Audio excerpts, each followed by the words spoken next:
ustedes pueden así volver nuevamente. Bueno, muchachos, muy buenos días una vez más, me alegra saludarlos. Vamos entonces a comenzar con el ejercicio propuesto para el día de hoy. Esta lectura yo se las había compartido hacía más o menos 2 semanas antes de que entráramos a, digamos, a clase, que estábamos todavía en paro, pero yo identifico en esta lectura, primero, pues que hace un balance de lo que en ese momento estaba ocurriendo en el país, ¿sí? Y me parece a mí que hace una buena lectura digamos, del hecho que estaba ocurriendo en relación con las protestas. Número 2, encuentro yo allí que Julián de Zuviría hace un énfasis importante en una competencia que a nosotros nos hace muchísima falta, no solamente como estudiantes, ¿sí? De cara, digamos, a las pruebas de Estado, que claramente ustedes saben que el ICFES, una de las competencias que evalúa es precisamente el multiperspectivismo, la capacidad de entender e interpretar diferentes perspectivas. Pero además nos hace falta como ciudadanos, sobre todo ahora en tiempos de apasionamiento político y social, donde todos no solo creemos tener la razón, sino además consideramos que aquel que piensa diferente a nosotros es el enemigo, hay que eliminarlo o no tiene ninguna clase, digamos, de virtud. Entonces, ese tipo de apasionamientos, digamos, resultan siendo bastante peligrosos, más en un país como Colombia. Entonces, en ese sentido, me parece que el artículo es bastante pertinente. Y número 3, porque es parte del ejercicio que estamos haciendo nosotros de prepararnos para las pruebas de Estado y tiene que ver con la capacidad de interpretar diferentes tipologías textuales, como en este caso un artículo de opinión. Bueno, entonces ya con ese preámbulo, yo quiero, antes de enfrentarnos directamente a la lectura, ustedes debían hacer el ejercicio justamente de leer, de buscar términos desconocidos, identificar palabras o frases que les hayan llamado la atención y plantear una pregunta sobre la lectura. Entonces yo quisiera, antes de empezar de entrar directamente con el texto, me gustaría escucharlos. Entonces, no sé si alguien tiene alguna pregunta para plantearle al texto o algún comentario, algo que quiera hacer. Ustedes saben que la participación se va a hacer levantando la manita. Aquí en la parte inferior de la videocharla o videoconferencia aparece una manito, levantan la mano los que quieran hablar y los escucho. Entonces, ¿quién quiere comenzar? ¿Quién levanta la mano de primero? Bueno, ya levantó la mano Liz Valentina. Valentina, la escuchamos. Pues lo mío no es una pregunta, sino es como un comentario al título, ya que pues, en esta segunda lectura que la realicé hoy, me di cuenta que, o sea, no había analizado muy bien el título, que dice un país que no ha aprendido a leer ni a dialogar. En donde no ha aprendido a leer, hace referencia al índice de lectura de Colombia, ya que según la Cámara Colombiana del Libro en el 2019, decretó que el índice de Colombia en lectura por un ciudadano es de 2,7 libros al año, siendo un índice muy bajo, pues si lo miramos a nivel mundial, ¿no? Y en la segunda parte, que ni a dialogar, hace referencia como al índice de violencia, ya que en el 2020 la organización ENSA Crime decretó que Colombia tiene 24,3% de violencia según el contexto de Latinoamérica, siendo el 7º país.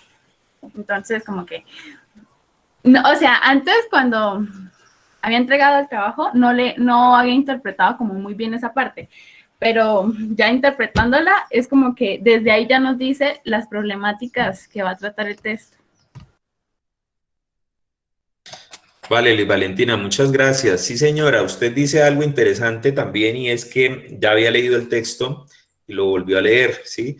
Esa relectura es necesaria, sobre todo cuando se trata de textos que no solamente son noticias, ¿no? De pronto estamos muy acostumbrados a leer noticias en las que uno se entera rápidamente de algo y ya, no vuelve sobre ello. Y son textos que se caducan rápidamente, ¿no? Pero los artículos de opinión escritos sobre todo por ciertos autores que tienen, digamos, algo más que decir, son textos que no pasan tan rápido de moda, digámoslo así, y exigen volver otra vez a hacer la lectura. Muy bien, muchas gracias. Bueno, ¿quién más? ¿Qué otra persona levanta la mano por ahí para dar su opinión o o hacer alguna apreciación sobre el texto. Bueno, Olma levantó la mano, lo escuchamos. Pues esto que también planteando, basándome en lo que dijo Liz y tales, también se puede ver en el título una referencia a que puede haber un índice más alto de violencia según el índice de lectura del país y así. Y pues es algo que pues se puede tener en cuenta y la manera ¿de qué? También de buscar soluciones, entonces sería, para bajar el índice de violencia, sería quizás mejorar la lectura o fundamentar más la lectura y tales así. Y pues solo eso y así. Vale, sí, señor. Sí, usted y Valentina mencionan ese hecho y es que un país tan violento como Colombia coincide con índices bajísimos de lectura y parece ser que esa relación está muy estrecha, ¿sí? Un país que lee poco es un país que no entiende lo que lee, ¿sí? Entonces, la información llega de una manera tal que la gente no termina de digerirla y a veces lo que sucede con mucha frecuencia, sobre todo con el impacto de las redes sociales, es que, por ejemplo, un trino que se escribe en 4 líneas o un meme, digamos, una imagen muy corta y con una información muy concreta, es suficiente para que la gente inmediatamente empiece a votar corriente, incluso a veces a votar y a destilar es rabia, odio, ¿no? Porque hay uno de los problemas que se han venido generando con las redes sociales y es que realmente la gente se divide es en función de sus propios odios, ¿no? Entonces, digamos, surgen las barras bravas, ¿no? Los que están a favor y en contra, pero es difícil entrar a comprender lo que realmente está en juego. Y eso digamos, es lo que realmente en un país como Colombia ha generado tantos índices también de violencia cotidiana, ¿sí? No nos entendemos, no nos gusta entendernos, no nos gusta dialogar, mucho menos leer y profundizar más en un tema, sino que nos gusta es la pelea, ¿sí? Yo necesito es alguien con quien agarrarme a totazos, porque de alguna manera pues hemos recibido una influencia y una herencia violenta. Yo hace poco leía un libro de este señor Samper Pisano y sobre la histeria de Colombia. Él no dice historia, sino la histeria de Colombia. Y uno se da cuenta que en 200 años de vida republicana hemos tenido episodios de paz muy cortos, salvo por ahí un par de presidentes de Colombia, pero por allá en el siglo XIX vivieron periodos de paz. De resto, la historia de Colombia es la historia de la violencia, ¿no? De matarnos unos contra otros y hemos buscado la forma de hacerlo casi que desde el momento mismo en que fueron los españoles. Es una cosa, digamos, realmente, digamos, bastante grave y lamentable. Bueno, ¿alguien más quiere dar su apreciación sobre la lectura? ¿Alguna otra opinión? Bueno, entonces vamos a hacerlo. Ah, bueno, listo, Luis Carlos Sarmiento. Luis Carlos, lo escuchamos. Profe, yo más tengo algo sobre las violaciones de los derechos humanos que mencionan en la lectura. Dice que el presidente prefirió que sean investigadas por sus amigos y subalternos que por organismos nacionales e internacionales. Y estoy preguntando, ¿nosotros como pueblo no podríamos hacer que eso cambiara de alguna manera? Porque sí me parece algo... O sea, no me parece justo que solo lo investiguen sus allegados, o sea, gente que lo conoce porque no es imparcial. Sí, hay una dificultad aquí y hay que entender también cómo funciona el Estado, ¿no? Digamos que ese tipo de situaciones como las que está ocurriendo actualmente en Colombia en el marco de la protesta, sobre todo lo que se ha visto, digamos, con los excesos del uso de la fuerza, especialmente de la policía, hay un problema y es que este tipo de hechos los está investigando actualmente la justicia penal militar, por ejemplo, digamos que es como un mecanismo de control de la misma fuerza pública. Entonces, pues eso es complicado porque eso sería de alguna manera como si, por ejemplo, digamos, voy a poner un ejemplo ahí ridículo como para que me entiendan. Digamos, usted se agarra a pelear con el vecino del frente y entonces la pelea la va a resolver para saber quién tiene razón, si usted o el chinito al frente lo va a resolver su papá. Entonces, pues eso es lógico que su papá va a tender, digamos, a protegerlo a usted, ¿sí? No porque sea mala persona ni nada por el estilo, sino porque uno tiende a defender a los de uno, ¿sí? Entonces, dejar en manos de la justicia penal militar los casos, por ejemplo, de exceso de fuerza, incluso de posibles asesinatos por parte, digamos, de la policía en el marco de estas protestas, pues no es tan conveniente, digamos, no garantiza justicia. Número dos, organismos como, por ejemplo, la Procuraduría, que en este caso también tendría un papel importante porque se encarga de velar porque los funcionarios públicos, entre esos los policías, cumplan sus funciones y no se extralimiten, pues está demasiado politizada, ¿sí? Sabemos que hay una relación muy estrecha, muy cercana entre el gobierno nacional y la actual Procuraduría, digamos, quien dirige la Procuraduría en este momento. Entonces, pues ahí digamos que hay un problema porque los mecanismos de control que están, digamos, precisamente para que ayuden a esclarecer estos hechos, en este momento no están brindando imparcialidad por su cercanía con el gobierno. Esa es una de las razones por las cuales justamente se pidió que viniera una comisión o que viniera la Comisión Interamericana de Derechos Humanos a investigar lo que estaba pasando en términos en el marco de la protesta.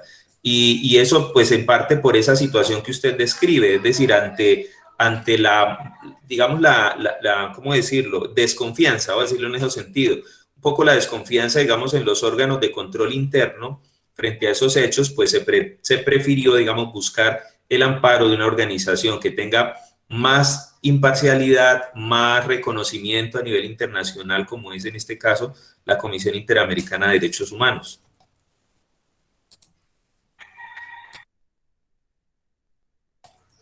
Bueno, ¿listo con eso, Luis Carlos, o algo más que agregar?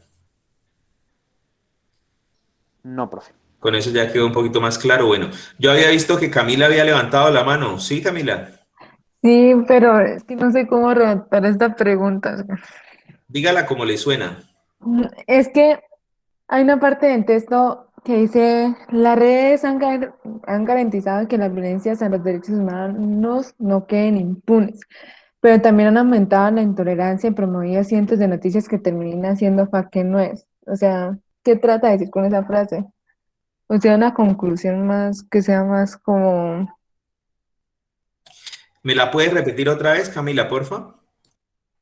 Las redes han garantizado que las violaciones a los derechos humanos no queden impunes, pero también han aumentado la intolerancia y promovido cientos de noticias que terminan siendo fake news.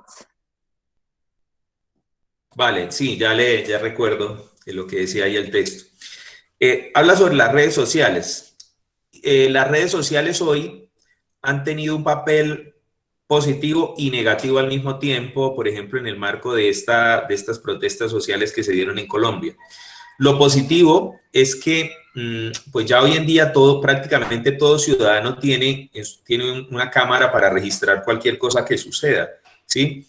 Eso es algo que antes no se veía. Por ejemplo, antes era muy difícil demostrar que efectivamente estaba habiendo exceso de fuerza en el manejo de una protesta donde pues era la palabra, digamos, del ciudadano común contra el gobierno, por ejemplo. Y frente a eso, pues sabemos que el ciudadano común, digamos, estaba muy desprotegido. Hoy en día cualquier ciudadano tiene un celular y puede transmitir en vivo y en directo lo que está ocurriendo en algún punto de la geografía nacional. Eso es positivo en el sentido en que pues ahí están los registros y es una forma también de evitar, digamos, que se cometan este tipo de excesos. Pero al mismo tiempo es negativo cuando el ciudadano común no tiene un contexto más amplio, ¿no? Ejemplo, digamos, y hemos visto muchos. En redes sociales circularon videos en los que, por ejemplo, aparecía un policía pegándole, digamos, a un manifestante, digamos, ¿sí? Y claro, eso nos produce una indignación horrible y está muy mal. Pero a veces uno queda sin el contexto de decir, bueno, ¿y cómo empezó la pelea? ¿Qué pasó antes, no?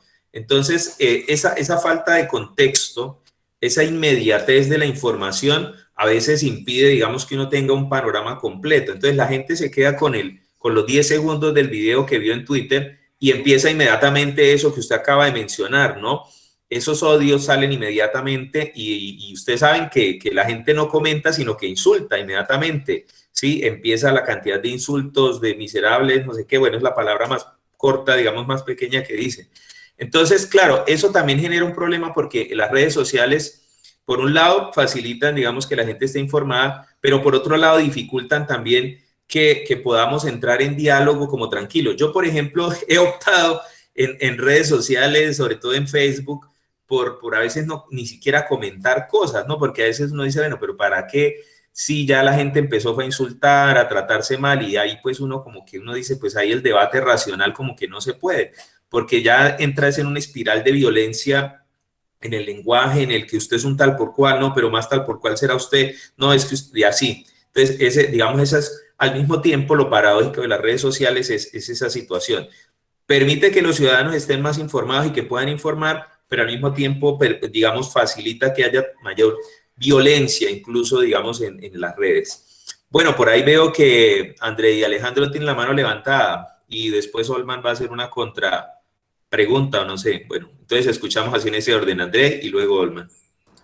Profe, sí, que alguna gente muestra videos de, digamos, por ejemplo, 5 policías golpeando a un manifestante y lo suben, pero y la gente, hay varios videos sobre eso actualmente que son policías golpeando a manifestantes, pero casi nadie muestra también el otro lado de la moneda, que también hay videos, pero son muy poquitos de manifestantes, como 5 golpeando a un policía. O sea, todo el mundo mira como que los policías son los que golpean a los manifestantes, pero también existe que el otro lado de los manifestantes, que a veces también abusan de fuerza y algunas cosas contra los policías, hay mitad y mitad.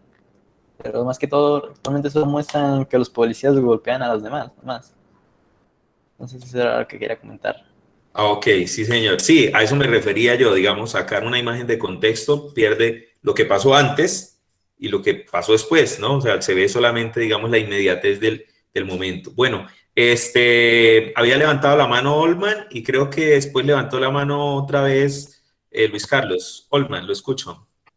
Hablando de eso, de la falta de contexto y así, hace poco vi un video y tales, apareció primero o sea, lo vi en Facebook y tales, sí.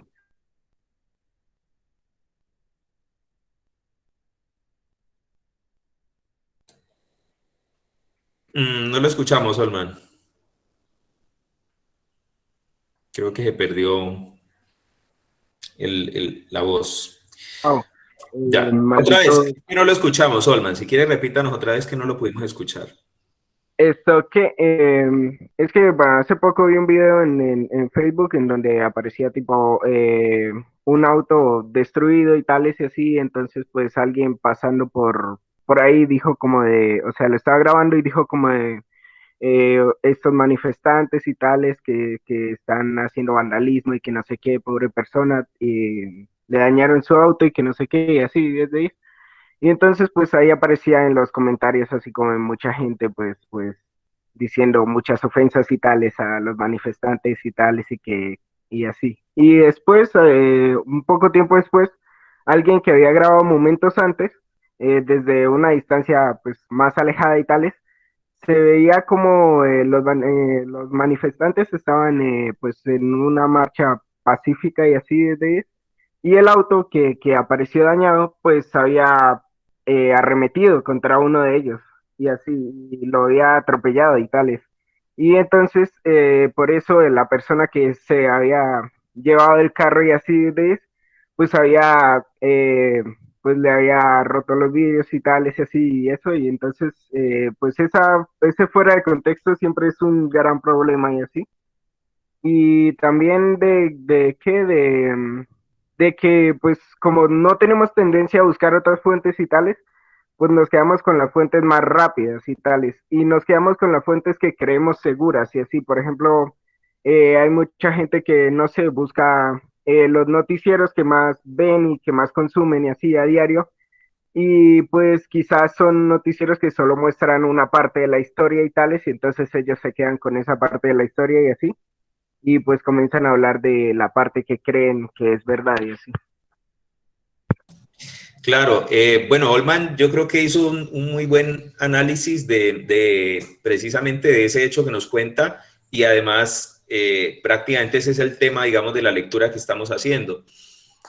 ¿Cómo se rompe con esa visión unilateral, con esa visión en la que solamente me muestran lo que la persona quiere o digamos desde su visión particular, y a veces eso precisamente se está fomentando cuando se saca completamente de contexto una noticia, se muestra solo un punto de vista desde una posición y no se muestra, digamos, como el panorama completo. Usted acaba de dar la solución, Olman, buscar otras fuentes, ¿sí?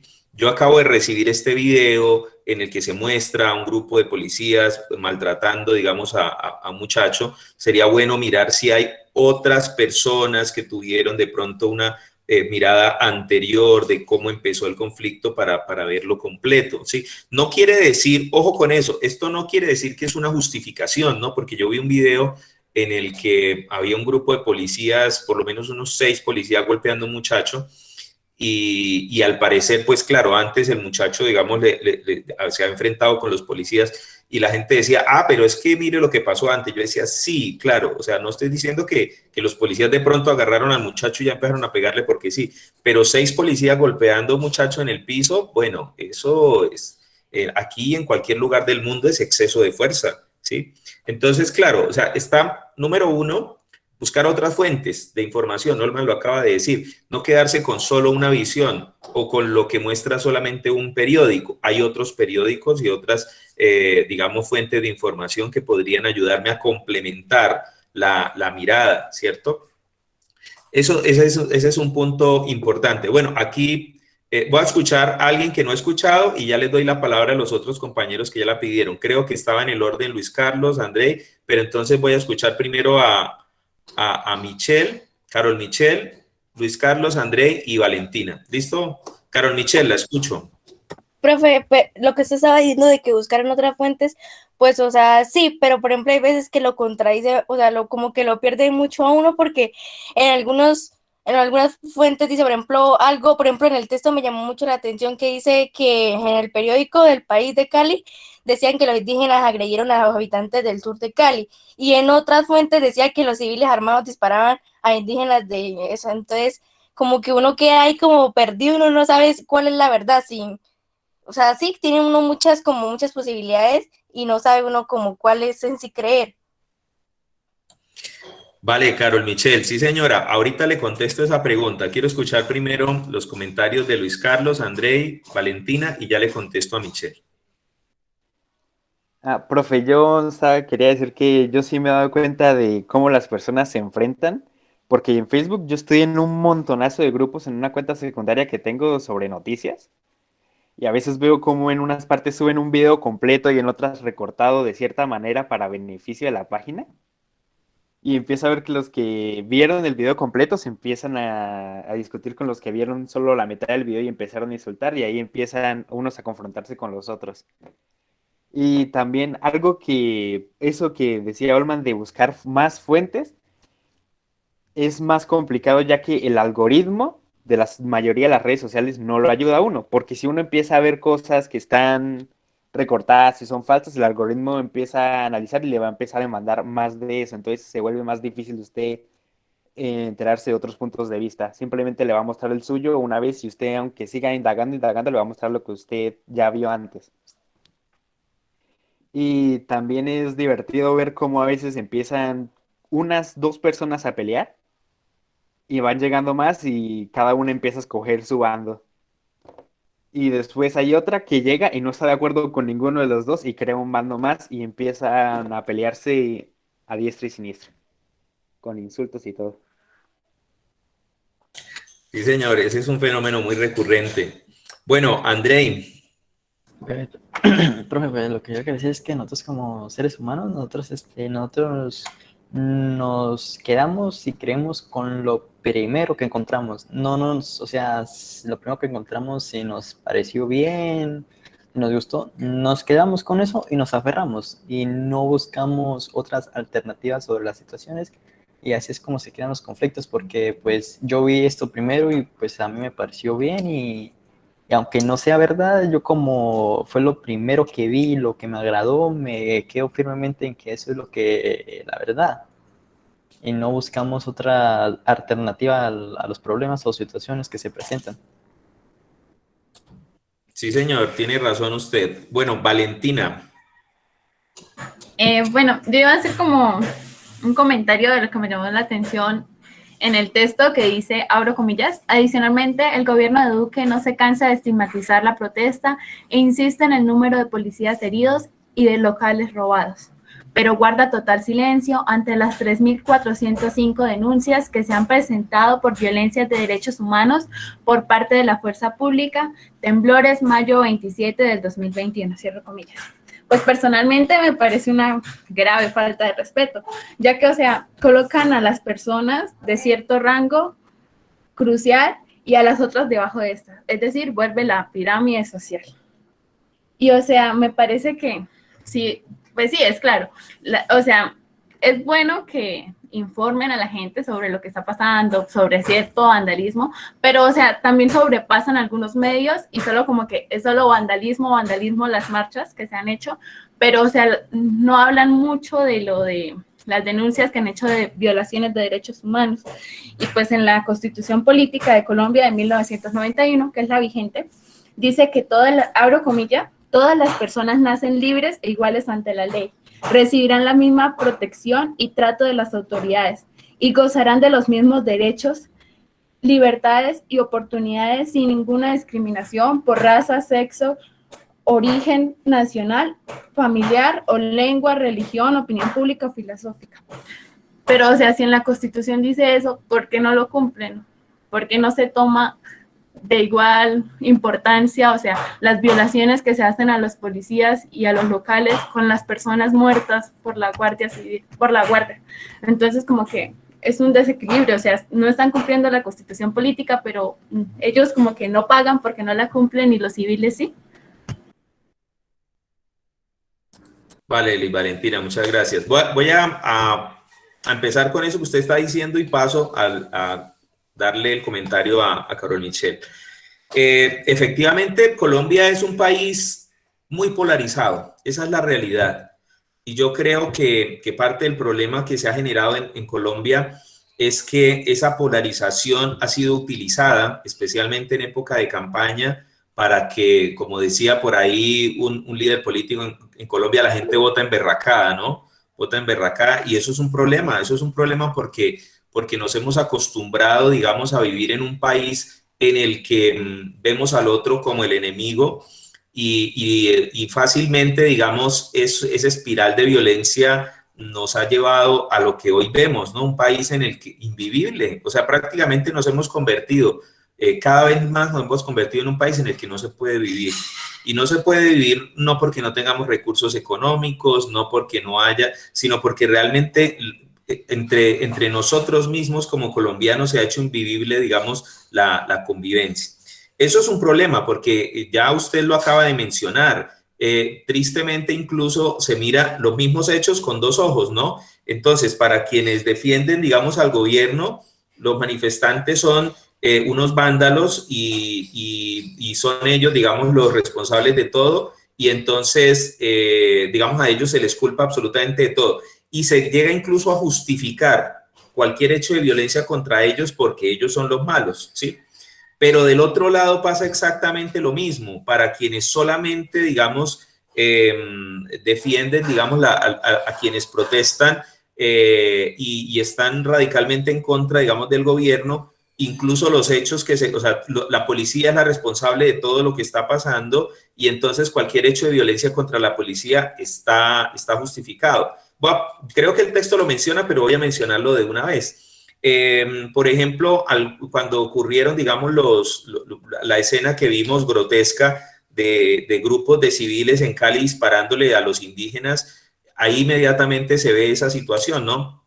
Algunos que salieron a decir, pero claro, es que los indígenas llegaron aquí a dañar la tranquilidad de la gente y la gente de bien salió a dispararles. Y entonces se genera, digamos, esa espiral de violencia incluso a nivel, digamos, de la información, viene esa polarización horrible, ¿no? Entre los que, dependiendo de quién sea el que ejerza, digamos, la violencia, yo lo voy a justificar. Y se pierde de vista el hecho de que los hechos deben ser analizados, digamos, incluso los crímenes, independientemente de quién los cometa. Si el que lo comete es una persona con la que yo simpatizo, yo tengo que tener la capacidad también de denunciar esos crímenes, ¿sí? Independientemente de qué lado me ponga yo, digamos, en este caso del espectro. Entonces, eso es un problema porque Colombia es un país tan polarizado que incluso hay gente que justifica ciertos crímenes, ¿sí? Dependiendo de quién los cometa, si está, digamos, de acuerdo conmigo, yo lo justifico.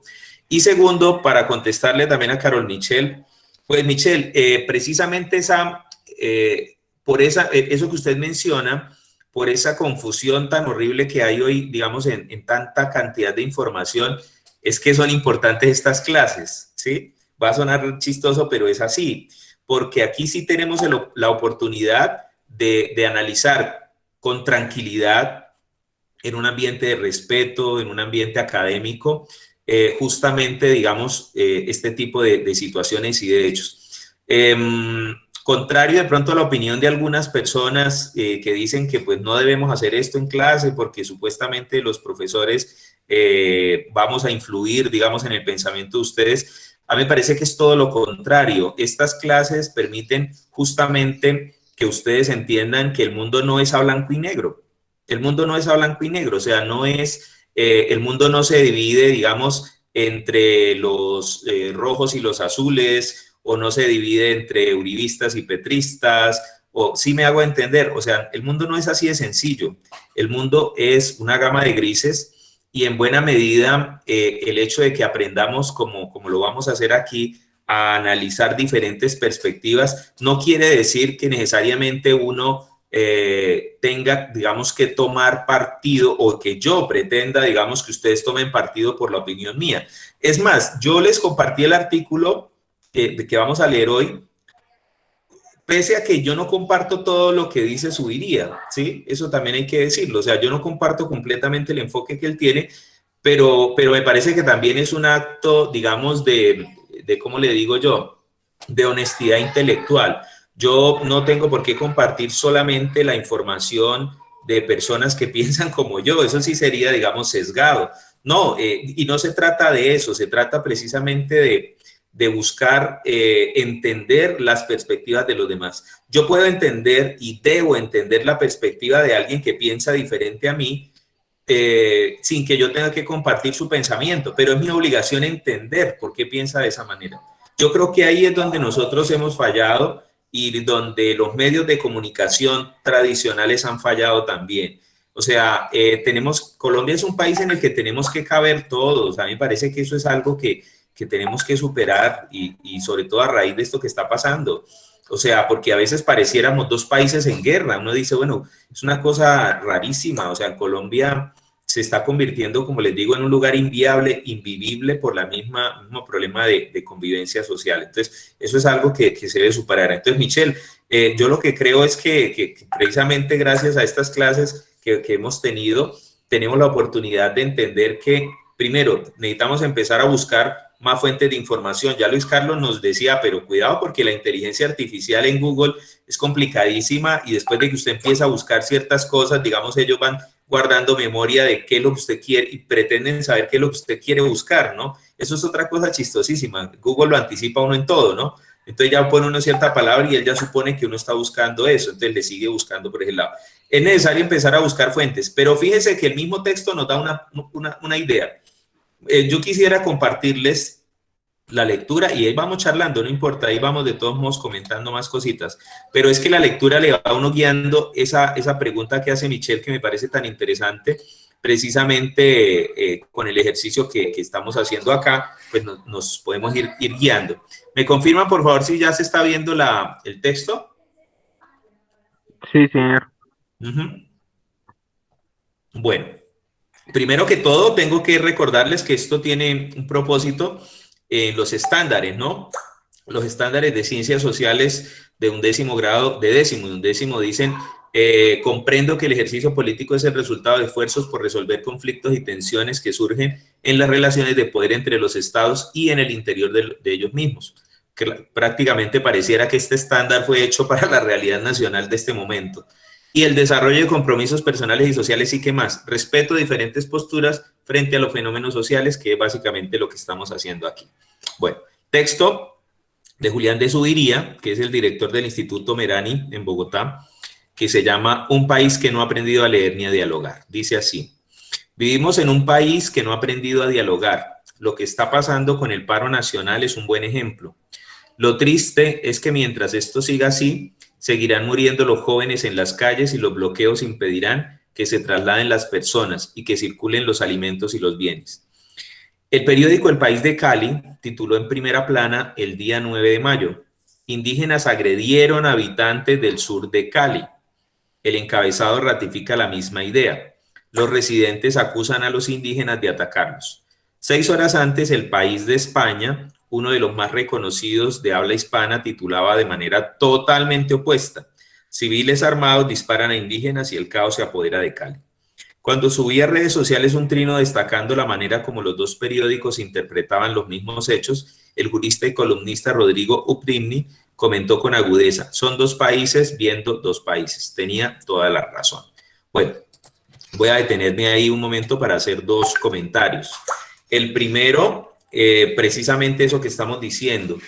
Los medios de comunicación presentan una noticia, en este caso dos medios diferentes, uno colombiano y uno extranjero, y muestran, digamos, dos realidades distintas, dos enfoques diferentes.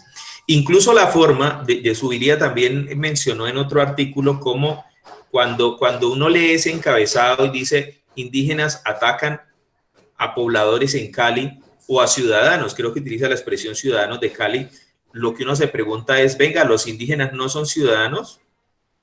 O sea, ¿en qué categoría están los indígenas cuando usted dice los indígenas atacan a los ciudadanos de Cali? O sea, inmediatamente saca a los indígenas de esa categoría de ciudadanos, ¿cierto? Eso, digamos, como le digo, en el lenguaje eso va marcando una pauta, porque eso nos va vendiendo la idea de que estas personas indígenas realmente no son ciudadanos, ¿sí? Son gente de segunda clase. Ahí hay digamos, uno podría decir que hay un velo ahí de racismo que se está, digamos, presentando. Desde una perspectiva de un periódico internacional, hay que decirlo que El País de España, a pesar de que es un periódico español, tiene un carácter internacional, ¿sí? Como, bueno, The New York Times, por ejemplo. Entonces, desde esa perspectiva dicen, esa historia le falta un pedazo, dijo una canción, ¿no? O sea, no es que los indígenas estuvieran atacando de gratis, es que primero cuando llegó la Minga a Cali, lo primero que salió fue un grupo de civiles armados, eso es paramilitarismo, ¿no? Ustedes lo saben, grupos, digamos, de civiles armados disparando contra los indígenas. Entonces, esa historia hay que empezar a completarla, ¿no? ¿Cómo se completa? Pues de la manera que Zuviría lo propone. Él dice, él ve encabezado y dice, esta historia está incompleta. Vamos a buscar otra posible fuente de información. En este caso, busca El País de España y encuentra que de allí se tiene una perspectiva diferente, ¿no? Bueno, continuamos entonces con la lectura. Dice aquí... Bueno, dice así. John Jairo Hoyos, representante a la Cámara por el partido de la U, formuló una tercera versión. Según su testimonio ampliamente difundido en redes, los indígenas fueron atacados por civiles armados y 10 de ellos resultaron heridos. En la persecución llegaron hasta un conjunto en el cual vivían algunos de los agresores. Los indígenas lanzaron piedras contra algunas casas del conjunto. Monseñor Darío Monsalve, arzobispo de Cali, pronunció unas muy bellas palabras dirigidas a la minga indígena en el momento en que retornaban a sus tierras. Les pido perdón a nombre de la ciudadanía, a nombre de la ciudad y de las autoridades de Cali por las situaciones vividas. Ustedes son el pueblo esperanza de saber ancestral y aprendizajes de paz. Bueno, son 4 perspectivas de un mismo hecho. Es necesario conocerlas para interpretar adecuadamente una realidad tan compleja como la que estamos viviendo en el país. Se trata de la primera característica de la lectura crítica, el multiperspectivismo o capacidad para leer la realidad desde diversas perspectivas. Sin embargo, según los estudios ampliamente divulgados por PISA, tan solo lo logra 1 de cada 100 jóvenes en Colombia. La mitad de ellos se queda con lecturas fragmentadas y no pueden integrarlas para realizar una interpretación general y crítica, mucho menos si para cumplir con ese propósito tienen que poner en diálogo perspectivas opuestas. Bueno, voy a detenerme ahí un momento que ya hemos dicho varias cosas interesantes. Efectivamente, digamos, el texto nos muestra 4 miradas diferentes de un mismo hecho. Es que eso es algo que nosotros, que yo quiero que ustedes tomen nota, por favor, y tengan en cuenta. Las ciencias sociales, a diferencia de las ciencias naturales o de las matemáticas, no hay respuestas únicas, ¿sí? O sea, en ciencias sociales no es tan fácil como decir que 2 más 2 es igual a 4, ¿sí? O digamos como las leyes de las ciencias naturales que tienen una comprensión, digamos, al parecer, digamos, desde un mismo algoritmo explica, digamos, un fenómeno natural. En las ciencias sociales es más difícil porque estamos tratando de explicar fenómenos que tienen múltiples perspectivas. Y el caso colombiano y el momento que estamos viviendo actualmente con las protestas me parece a mí que es el mejor ejemplo de por qué es tan difícil en ciencias sociales interpretar la realidad, porque hay que tomar diferentes perspectivas, diferentes enfoques para entender un poco. Si le preguntamos a los indígenas, digamos de la Minga, ¿qué fue lo que pasó? Ellos tienen una interpretación de los hechos, ellos tienen una mirada. Que los indígenas de la Minga tienen toda la razón y todo lo que ellos digan es válido, bueno, no es tan fácil, ¿no? Ellos tienen una versión de los hechos. Ellos dicen, nosotros veníamos a Cali, íbamos a hacer una manifestación, apoyar la protesta, salieron unos señores armados y pues nosotros nos defendimos, ¿cierto?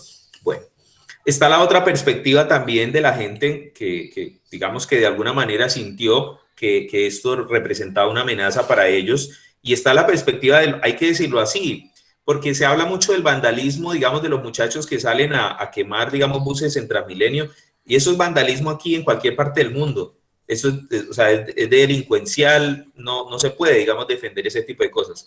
Pero salir armados a echarle tiros, digamos, a los indígenas, eso no solo es vandalismo, eso es terrorismo, ¿sí? Entonces, a veces también ahí empieza uno a ver digamos, los matices. Uno dice, vuelvo y le digo, como estamos tan apasionados en Colombia y tan polarizados, dependiendo de qué bando defienda yo digo que eso está bien y que lo otro está mal, ¿sí? Entonces, si yo defiendo a los manifestantes, yo digo, está bien que sigan quemando los buses, está bien que sigan haciendo eso, pero está mal que la policía los ataque, ¿sí me entiende? Porque yo solamente estoy defendiendo este bando. Pero si estoy del lado contrario, yo solamente veo que los que queman buses son vándalos, pero los que salen armados a echar tiros y a matar gente manifestante, pues esos son gente de bien, ¿no? Entonces, ese es el problema de la polarización tan tremenda, tan terrible que tenemos aquí en Colombia.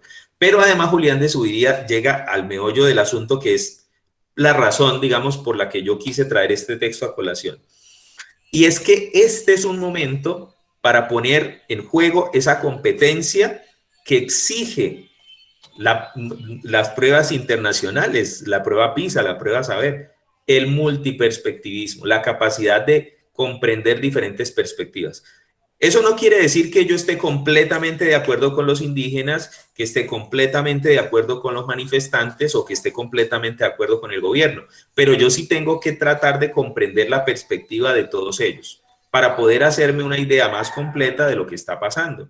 ¿Eso qué quiere decir? ¿Que yo nunca voy a tomar posición? No, yo puedo tomar posición y es más, debo hacerlo. Sí, en algún momento yo debo ser capaz de tomar una posición, pero es diferente tomar una posición con conocimiento de causa. O sea, yo ya puedo tomar una posición cuando comprendo la postura del gobierno, comprendo la postura de los indígenas, comprendo la postura de los manifestantes, y ahí sí ya me hago una idea más completa y digo, bueno, lo que está pasando es esto, ¿sí? O sea, entre más completa sea la mirada, entre más abarque, pues mi postura también va a ser más completa, ¿cierto?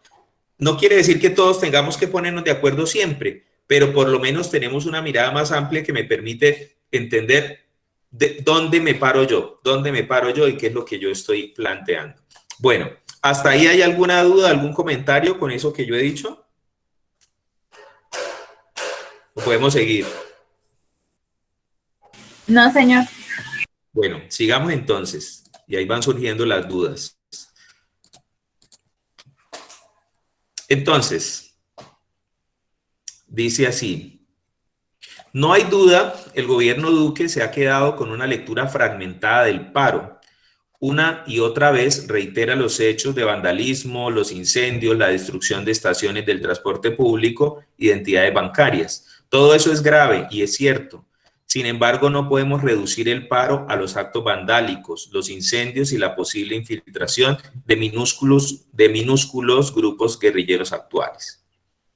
Adicionalmente, el gobierno Duque no se cansa de estigmatizar la protesta e insiste en el número de policías heridos y de locales robados, pero guarda total silencio ante las 3.405 denuncias que se han presentado por violaciones a los derechos humanos por parte de la fuerza pública.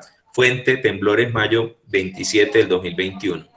Varias de ellas son especialmente graves porque involucran a policías que acompañan y dialogan con los civiles armados que disparan a los manifestantes. Esto significa que el Estado está rompiendo el pacto social e incumpliendo su tarea esencial, proteger la vida. Es muy importante que mundialmente se conozca porque implicaría una ruptura del Estado de Derecho en el país. El caso de los desaparecidos es especialmente preocupante. La CIDH relaciona 132 casos. Una verdadera tragedia para los derechos humanos. También hay silencio al respecto y al mismo tiempo que se contabilizan decenas de muertes durante el paro, el ministro de Justicia las atribuye a riñas callejeras, sin palabras. Bueno, entonces aquí en este párrafo, pues claramente, digamos, se está evidenciando que hay una preocupación muy grave en el marco de este paro. Al gobierno nacional le ha hecho falta efectivamente justamente esa competencia del multiperspectivismo, ¿no? O sea, entender, claro, el gobierno tiene que tener una postura frente a esto, eso nadie lo niega, pero la postura del gobierno tiene que ser una postura menos unilateral, ¿sí? O sea, reducir este paro solamente, digamos, a la infiltración de algunos grupos armados, que lo hay, o sea, nadie está negando eso. Sobre todo, digamos, en lo que está pasando en Cali y sobre todo en el Pacífico, claramente se ve que en algunos casos sí ha habido infiltración de no solamente de disidencias de las FARC, del ELN, de los clanes, llámese Clan del Golfo, Clanes Úsuga, es decir, la gran cantidad de grupos al margen de la ley que hay en Colombia han intentado permear la protesta social, pues eso es una realidad. Pero reducir el descontento popular que ha sido, digamos, la constante en estos últimos 40 y tantos días, pues tampoco hace, o sea, como que no es una lectura muy completa de la situación, ¿no? O sea, no permite entender que efectivamente había, digamos, una olla a presión ahí que se reventó finalmente. Entonces, ese es el primer balance que hace Julián de Zuviría aquí en esta primera parte, ¿no? Es decir, hay una mirada unilateral por parte del gobierno muy pobre y que en buena medida no, incluso es tan, digamos, tan sesgada la mirada que estos hechos, o sea, a ver, voy a decirlo en estos términos, voy a poner otra vez el ejemplo de los papás para que me entiendan. Digamos que a mí me están diciendo que mi hijo está ocasionando daños en la casa del vecino. Y yo trato de negarlo a toda costa, ¿sí? A pesar de que el vecino me muestra, mire, es que este televisor lo dañó su hijo, esto lo hizo él, no sé qué. O sea, yo me niego, digamos, a reconocer absolutamente esa situación. Eso es lo que está pasando y uno ve por momentos, uno dice, y lo otro es decir, sí, pero es que el niño de allá al frente también se vete aquí a veces a dañarme las cosas. Bueno, puede ser que las dos cosas sean verdad, pero eso no justifica lo que está haciendo mi hijo, ¿sí? O sea, el hecho de que el vecino también se haya metido aquí a dañar cosas no me lleva a mí a negar los hechos son los hechos, ¿sí? Y yo no puedo, digamos, partir de esa base de que como el otro hace, yo también, porque es que además yo soy el Estado, ¿sí ven la diferencia? Es el mismo ejemplo que yo alguna vez ponía en el aula de clase, eso es como si un estudiante, por ejemplo, me insultara a mí, que eso es gravísimo, pero yo le contestara con un insulto peor, ¿sí? Entonces yo digo, bueno, pero se supone que yo soy el profesor, ¿no? Yo soy el representante, digamos, aquí el garante de que el ambiente escolar sea adecuado. Pero si yo me pongo al mismo nivel del estudiante y se me pongo a insultarlo y si el estudiante me mete un puño, yo saco una patada y se la pego también, pues, bueno, entonces, o sea, es decir, ¿dónde está la diferencia entre usted como profesor y el estudiante? Se pierde. Eso es lo que está pasando por momentos cuando el Estado dice, pero no es que ellos son vándalos, ¿qué hacemos? Entonces, es como igualar, ¿no? Como decir, pero entonces usted está poniéndose al mismo nivel, entonces, ¿ante quién nosotros acudimos? ¿Sí? Si hay una confrontación de dos fuerzas, por un lado los manifestantes, por otro lado la policía, el gobierno defiende a la policía y a los manifestantes los otros partidos, ¿qué ha tocado? Pues recurrir a instancias internacionales entonces para que ayuden a compensar esa situación, porque lo que vemos es un país dividido completamente, ¿no? Entonces, eso es gravísimo, o sea, la mirada del gobierno, que es lo que dice Julián de Zuviría, en este momento, en la lectura que hace del paro, ha sido unilateral. Pero ahí es donde viene la parte interesante. ¿Cómo evalúa Julián de Zuviría el papel de la otra parte, ¿no? Del Comité Nacional de Paro. Vamos a leer esa parte que también es muy interesante.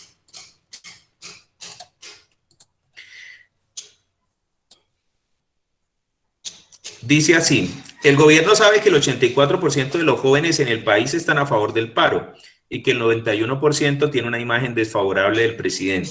Cifras y conceptos, mayo del 2021. Ojo, eso es otra cosa interesante de estos textos, ¿no? Siempre tienen que tener referencias, o sea, uno no se puede inventar los datos, tiene que sacarlos de alguna parte. Por eso las referencias bibliográficas son fundamentales. Por eso ha preferido que las denuncias sobre violaciones de los derechos humanos sean investigadas por sus amigos y subalternos, no por organismos nacionales e internacionales independientes. Por eso mismo ha dilatado todo lo posible la visita de la CIDH. Bueno, la CIDH ustedes lo saben, ¿no? Lo han visto estos días por noticias, Corte Interamericana de Derechos Humanos. Bueno, aquí sí tengo que hacer una alusión pues para que se vaya entendiendo. ¿Qué es la Corte Interamericana de Derechos Humanos? Existe una organización de Estados Americanos que es la OEA, ¿sí? Organización de Estados Americanos, justamente eso significa la sigla, con sede en Estados Unidos. Y uno de los organismos de la OEA es justamente la Corte Interamericana de Derechos Humanos. ¿Cuál es el papel de la Corte? Básicamente, verificar o vigilar, digamos, el estado de los derechos humanos en América Latina. La CIDH, digamos, ha jugado un papel importante, por ejemplo, en el caso de Venezuela, y ahí vuelve a ser paradójica la postura a veces, digamos, de aquí de Colombia, porque la CIDH ha sido muy crítica de lo que está pasando en Venezuela. De hecho, Maduro no permite que la CIDH vaya a ese país a verificar la situación de derechos humanos, las denuncias que han habido, y pues, o sea, obviamente eso habla de ese gobierno, ¿no? Es un gobierno dictatorial, es un gobierno, digamos, en el que los derechos humanos no son prioridad para ese país, para ese gobierno. Entonces, y curiosamente, Colombia fue uno de los que más insistió en que la CIDH viniera a Venezuela, digamos, sancionaran a ese país por los derechos humanos. Pero ahora que, digamos, los manifestantes estaban pidiendo que la CIDH viniera a Colombia, Colombia hizo todo lo posible porque esa visita no se diera. Finalmente, digamos, a las malas, tuvo que acceder a que viniera la visita porque ya estaba muy mal visto. Es decir, bueno, pues prácticamente eso es lo que hacen las dictaduras, ¿no? No impedir que organismos internacionales verifiquen las violaciones a los derechos humanos. Entonces, digamos que ya con tanta presión internacional tuvieron que ceder, ¿no? Pero el papel de la CIDH es básicamente venir y verificar. ¿Qué es lo que van a hacer los de la CIDH? Pues dar unas recomendaciones al Estado colombiano. O sea, la CIDH tampoco va a juzgar al presidente, eso no lo hace ellos. Ellos simplemente dan unas recomendaciones de lo que observaron, ¿sí? Seguramente, digamos, recomendaciones en función, digamos, del papel de la fuerza pública, el papel, digamos, el manejo del gobierno que ha dado en estas protestas, todo eso. Pero pues son recomendaciones que el gobierno pues debe acatar, no porque sea un mandato, una obligación, sino porque se supone que Colombia pues es parte de la OEA. Entonces, como cuando usted lo invitan a participar en un club, ¿sí? Entonces, pues si usted quiere participar en ese club, cumpla las reglas. Pues nadie lo obliga a usted, sino si quiere retírese, pero retirarse implicaría retirarse de la OEA y eso es gravísimo, ¿no? Retirarse de esos organismos para un país como Colombia, cuyo aliado fundamental es Estados Unidos, pues ese tipo de situaciones obviamente no se permite. Bueno, continuemos entonces, dice así. Bueno, seguimos. Al Comité del Paro le está sucediendo algo análogo. ¿Qué significa análogo? Esa palabra análogo, ¿qué significa? ¿Qué similitud, profe, que se parecen? Exactamente, por eso me parece interesante este artículo porque no da palo de un solo lado, sino da palo de los dos lados, ¿no? Y eso es parte también justamente del análisis de las perspectivas, ¿no? No sesgarse por una sola visión, sino mirar los dos lados de la moneda. Al Comité del Paro le está sucediendo algo análogo. Reitera las sistemáticas violaciones a los derechos humanos por parte de la fuerza pública. Señala que el gobierno Duque tiene un pliego de peticiones desde hace un año y que nunca los invitó a dialogar. También resalta que el gobierno pretende aplazar las negociaciones en un intento por debilitar el masivo apoyo nacional al paro. Todo eso es cierto. Aún así, el comité se demoró en rechazar de manera clara, contundente y abierta los bloqueos que están desabasteciendo a los ciudadanos. Le falta firmeza para condenar el vandalismo y la destrucción de las estaciones de Transmilenio que obligan a las personas más humildes a caminar horas enteras cada noche en las que hay marchas. El comité comparte en redes miles de videos que evidencian las sistemáticas violaciones a los derechos humanos por parte de la fuerza pública. Sin embargo, aunque el rol y la responsabilidad es diferente a la del Estado, también hay que decir que no condena con la fuerza que se necesita que sean quemados policías, destruidas estaciones de transporte público y robadas múltiples entidades comerciales. Eso también corresponde a una lectura fragmentada. Entonces, esta parte me parece muy buena, y sobre todo porque, primero, lo que estamos diciendo acá, o sea, tenemos que mirar las dos caras de la moneda, ¿sí? O sea, lo peor que puede pasar en una situación como la que estamos viendo en Colombia es que la gente solamente quiera mirar lo que corresponde a su visión del mundo, es decir, solamente, digamos, la gente ve lo que quiere ver, ¿no? Es otra manera de decirlo. Y en este caso es necesario que miremos las dos caras. Eso no quiere decir, porque a veces se confunde el multiperspectivismo con la falta de toma de posición. Yo puedo tomar una posición clara, por ejemplo, en defensa, digamos, del paro. Voy a decirlo en esos términos, listo. Pero eso no significa que yo no esté obligado a mirar la otra perspectiva y a entenderla, ¿sí? ¿Qué es lo que está haciendo aquí Subiría? Él dice, bueno, sí, ya hablamos del gobierno, pero es que al Comité del Paro, dice Subiría, también le ha faltado, número uno, condenar exactamente lo mismo que le condena el gobierno, debe condenarlo del otro lado, ¿sí? Si es grave ver escenas como las que hemos visto de 8 policías dándole patadas a un muchacho indefenso en el piso, incluso algunos de ellos han muerto ahí, eso es gravísimo, eso es condenable. A mí también me parece gravísimo ver a un policía en medio de llamas después de que le lanzan una, ¿cómo se llama? Una bomba molotov, ¿sí? Es decir, eso es igual de grave. O sea, igual de grave en el sentido en que los dos hechos son repudiables.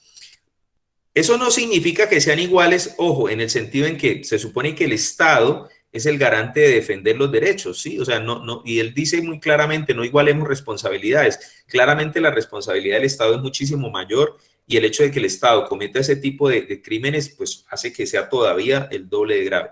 Pero, es decir, los dos son crímenes finalmente, los dos son actos repudiables. Entonces, en ese sentido, el texto de Subiría le dice al Comité Nacional de Paro, bueno, yo no escucho que ustedes también, digamos, condenen con la misma vehemencia y con la misma fuerza esos actos de vandalismo. Segundo, el tema de los bloqueos. Ese tema de los bloqueos también resultó pasándole factura a los manifestantes, ¿no? ¿Por qué? Porque se vio, digamos, que afectaba más que todo, digamos, a la gente digamos, a la gente más pobre, hay que decirlo así, ¿sí? Una cosa es la protesta, una cosa son las marchas, una cosa es la presión al gobierno, que estuvo, digamos, desde mi perspectiva, desde mi punto de vista, digamos, eso es una protesta legítima, pero lo de los bloqueos empezó a convertirse ya en un problema, sobre todo por el desabastecimiento en pleno momento, digamos, que estamos viviendo. Eso terminó afectando mucho más a la gente que al propio gobierno, que se supone que era el que debía, digamos, contra quien iba dirigida la protesta, ¿no? Entonces, repito, lo que me parece interesante de este artículo es que permite ver las dos caras de la moneda, ¿no? O sea, hay que mirar muy bien lo que pasa de un lado y del otro antes de tomar postura, ¿sí? Esto no quiere decir que no tomemos postura. Claro, tenemos que tomar posición, y uno puede tomar posición, sea de un lado o del otro. Ese no es el problema. Siempre y cuando comprenda digamos, la visión completa de las cosas, ¿no? No se quede con una visión tan sesgada. Bueno, seguimos entonces.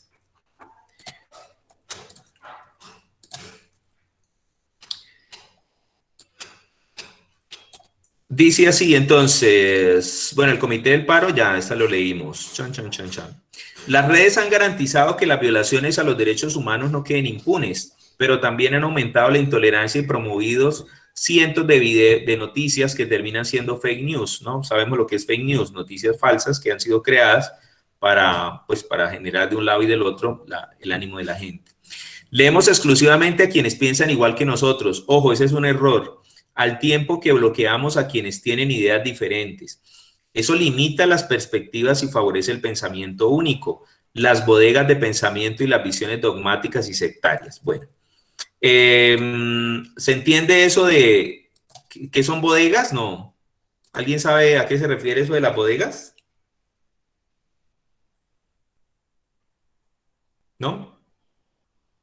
No, señor. Bueno, para tener lectura crítica de un texto como estos, se necesita también una lectura contextualizada. Hay palabras digamos que son tomadas de un significado diferente y se les pone, digamos, en otro contexto y ya cambia. Para nosotros, ¿qué es una bodega? Una bodega es un lugar donde la gente mete herramientas, donde mete, sí, una bodega. En un supermercado hay una bodega. Pues resulta que en Colombia se volvió famoso el concepto de bodegas porque en Twitter, por ejemplo, se contrataron empresas para generar tendencias a favor o en contra de alguien, ¿sí?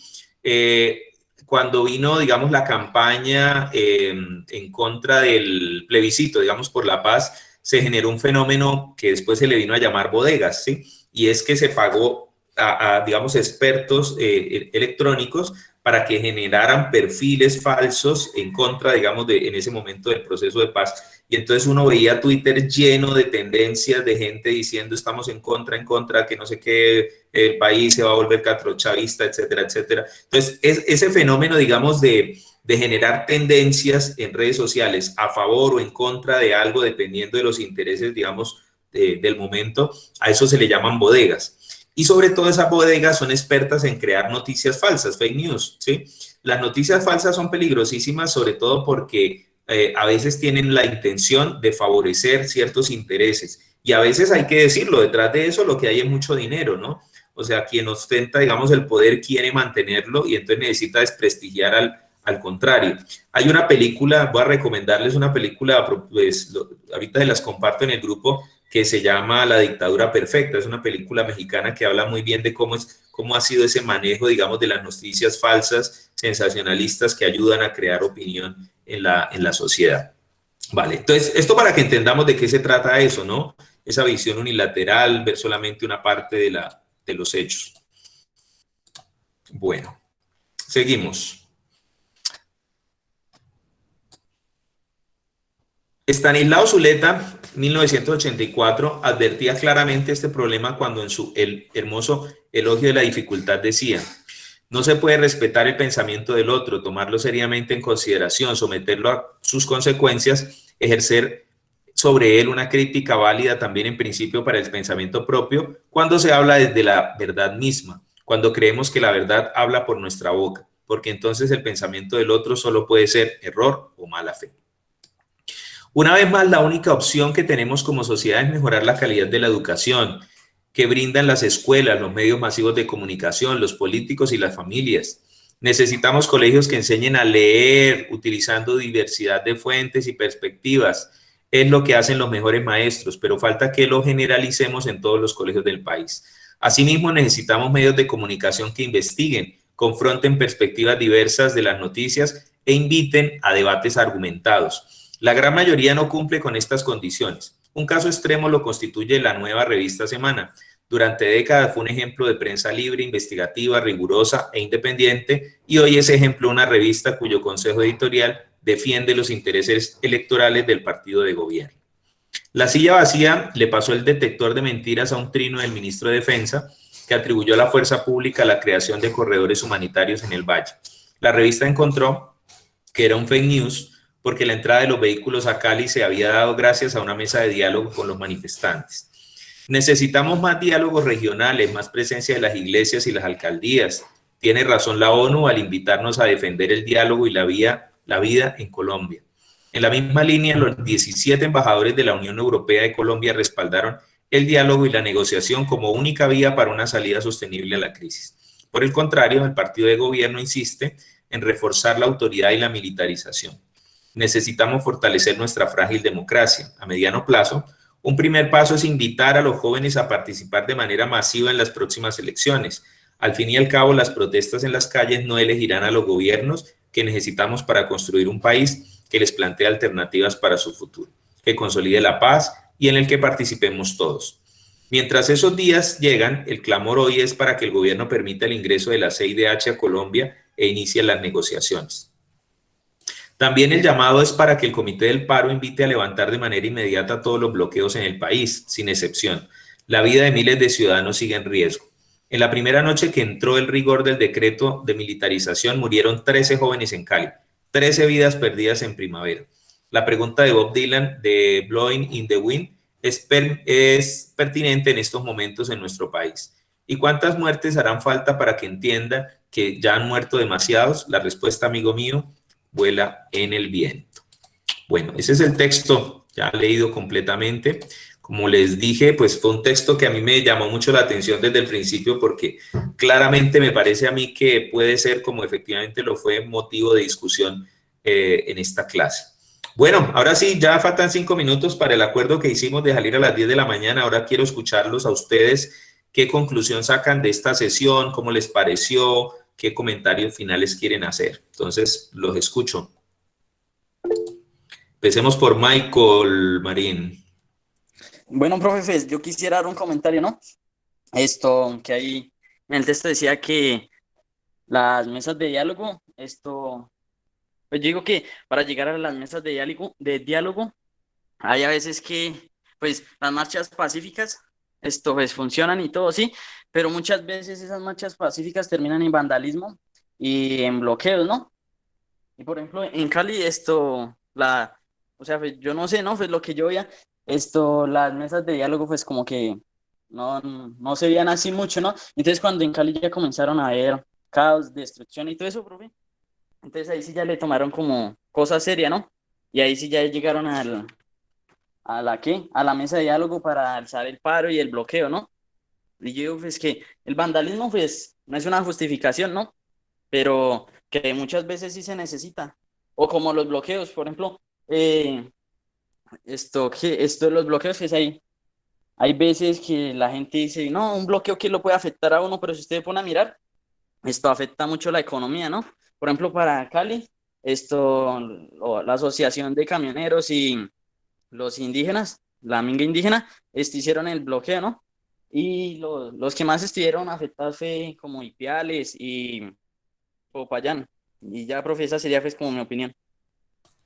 Sí, Michael, usted tiene razón y es una cosa triste. O sea, lamentablemente nos hemos acostumbrado y los gobiernos en Colombia se han acostumbrado que mejor dicho, la gente tiene, disculpe, y yo estoy de acuerdo con lo que usted dice, no es que uno esté de acuerdo con los bloqueos ni con estas cosas, pero pareciera que el gobierno, si no es de esa forma, no escucha, ¿no? Entonces, o sea, no digo que esté bien, pero es triste, es una realidad triste porque uno dice, o sea, los ciudadanos se habían hecho, digamos, oír de otras maneras, a través de marchas pacíficas, y como que eso no le damos tanta importancia, ¿no? A veces pareciera que cuando la gente marcha pacíficamente, como que eso no importa, pero entonces cuando se producen hechos de violencia, entonces ahí sí la prensa, digamos, sale en primer plano. Entonces, pues tristemente vivimos en un país que se ha acostumbrado tanto a la violencia que lamentablemente nos hemos acostumbrado, digamos, a que esa es la forma en la que la gente se expresa. Claramente no comparto, digamos, lo que estaba sucediendo con el tema del vandalismo, entre otras cosas porque era una cosa marginal, ¿no? O sea, las marchas se hacían de forma pacífica, eran masivas y, digamos, por 10 o 20 personas que al final dañaban, digamos, la armonía, digamos, con estos hechos, pues inmediatamente se hacía creer que era que todos los que salían a protestar eran vándalos, ¿no? Ese también fue un muy mal manejo por parte de la prensa. Pero sí, Michael, usted tiene razón en eso que menciona. Bueno, un par de comentarios más y terminamos. ¿Quién más quiere decir algo? Santiago y... ¿quién más levanta la mano? Bueno, me quedo con Santiago entonces. Ah, bueno, Santiago y Lady. Y listo, y terminamos. Santiago. Profe, yo tengo una pregunta. Estaba pensando en qué es lo que está buscando el paro actualmente. Bueno, yo sé que al principio, bueno, se hizo el paro, protesta por la reforma, y después fue como que, bueno, seguían en paro y en protesta, pero la reforma ya la habían retirado, entonces yo me quedé como, bueno, ¿y ahora qué? Bueno, se supone que ahorita están en protesta por las muertes, pero no sé, estaba preguntando como qué más busca el paro además de la reforma. Pero pues, esa era mi pregunta. Bueno, su pregunta, menos mal que me dejó la más fácil para el final, ¿no? No, en un minuto es imposible contestar eso, pero le digo lo siguiente. Realmente, a pesar de que la reforma, digamos, tributaria fue, como dicen por ahí, la gota que rebosó la copa, realmente el problema venía de mucho antes. Ustedes recuerdan que antes de la pandemia, en el 2019, en diciembre, hacia noviembre, digamos, hubo una movilización muy parecida a esta. Hubo también, digamos, un descontento popular generalizado que se disparó en el país. Recuerdan, bueno, cuando eso fue lo que ocurrió lo de Dylan Cruz, ustedes lo recuerdan, y eso hizo que todavía, digamos, más gente saliera, digamos, a rechazar ese tipo, digamos, sobre todo que ha habido una tendencia muy fuerte a reprimir la protesta social por parte del Estado de una forma que no se había visto, digamos, en mucho tiempo. Entonces, eso ha generado también todavía mucho más malestar. Entonces, realmente había una olla de presión que se venía acumulando cosas. La pandemia llegó y arrasó con la economía del país, mucha gente desempleada, el hambre, digamos, o sea, es decir, es como la suma de cosas, ¿no? Entonces, todo eso sumado, todo ese descontento popular, decisiones, digamos, mal tomadas, mal manejo de la pandemia, un montón de situaciones llevó a que finalmente, pues, cuando se hizo la convocatoria, yo soy el primero en reconocer que la convocatoria del paro inicialmente era solamente por la reforma y probablemente las centrales y el mismo comité de paro creían que iba a ser una protesta por ahí de una semana a lo mucho, pero cuando se vio todo ese descontento social y popular, pues el paro, digamos, rebasó rápidamente, digamos, las expectativas iniciales. Entonces, pues eso como en términos generales, porque podíamos seguir hablando aquí con más detalle, pero por ahora lo dejo con esa respuesta un poco incompleta y lo invito a que siga buscando información. ¿Vale? Está bien, profe, gracias. Listo. Y terminamos con Lady. Profe, yo tengo, o sea, a raíz de todo lo que estaban hablando de que los medios y todo que cambian, o sea, como que dan como sus diferentes puntos, yo quiero, o sea, digamos, RCN y Caracol, como en sí qué es lo que, o sea, qué es lo que buscan o qué es lo que quieren como informar a la gente, porque, o sea, pues yo siempre digo como que, pues acá en mi casa siempre se ven estas noticias, ¿no?